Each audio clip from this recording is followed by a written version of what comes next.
Hey folks, and welcome to our presentation on how a muscle contraction happens.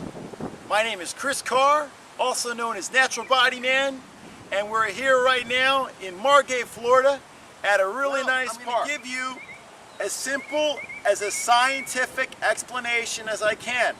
I know there's many people out there that are interested to see how this movement occurs scientifically in exercise, and you're very into exercise and stuff and you want an explanation. Okay, so basically in our bodies, whenever we do a movement like this, any kind of movement, calcium is released from the body, usually from the sarcoplasmic reticulum. Okay, so this is what happens. An action potential, which is one of these things that's going to help initiate movement, travels down the transverse tubule. It travels down a pathway. When that happens, calcium is released from the sarcoplasmic reticulum. As that happens, a conformational calcium will bind to troponin C, and a conformational change will happen. And basically we have this thing called actin and myosin. Okay?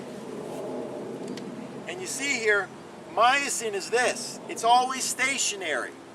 Okay? And actin is right here. And it moves. When actin comes here and slides over myosin, that's when the contraction occurs. Okay? So, myosin is also covered up. Tropomyosin covers up myosin, so myosin and actin don't touch. But once you move, these touch, the contraction occurs. Okay? So in step 3, tropomyosin uncovers myosin. Okay? Uncovers. Okay? From there, basically actin will bind to myosin. It will bind, just like this. Basically, a contraction occurs. Some people call it a power stroke. Okay? From there, movement occurs.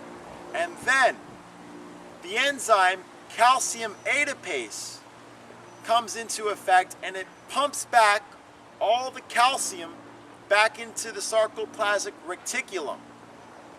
Okay? We need to make sure all that is pumped back in, because if it's not, then you could get like a muscle spasm, or it could also excite the body so much you could get like a heart attack.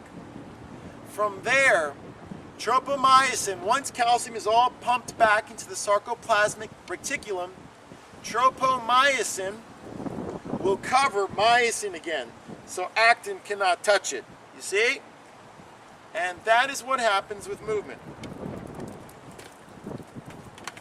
If you've taken anything from this, in our muscle fibers we have myosin. They're always there. But the actin are in different spaces. And when this calcium is released, then the actin will slide over and cover the myosin. And that tropomyosin plays an effect in that too. And then in order for basically relaxation to occur, the calcium needs to be pumped back to the sarcoplasmic reticulum.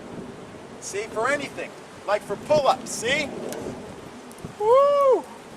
These monkey bars are nice. When I get fatigued, because of course I can do a lot of them. Yeah, right, Chris. When I get fatigued, that is when the calcium adipase comes in there and returns the calcium back in, so I won't get a muscle spasm and get a heart attack. So again, this is Chris Carr, aka Natural Body Man, coming to you live from South Florida in Margate, and I want you to have fun and exercise. Yeah!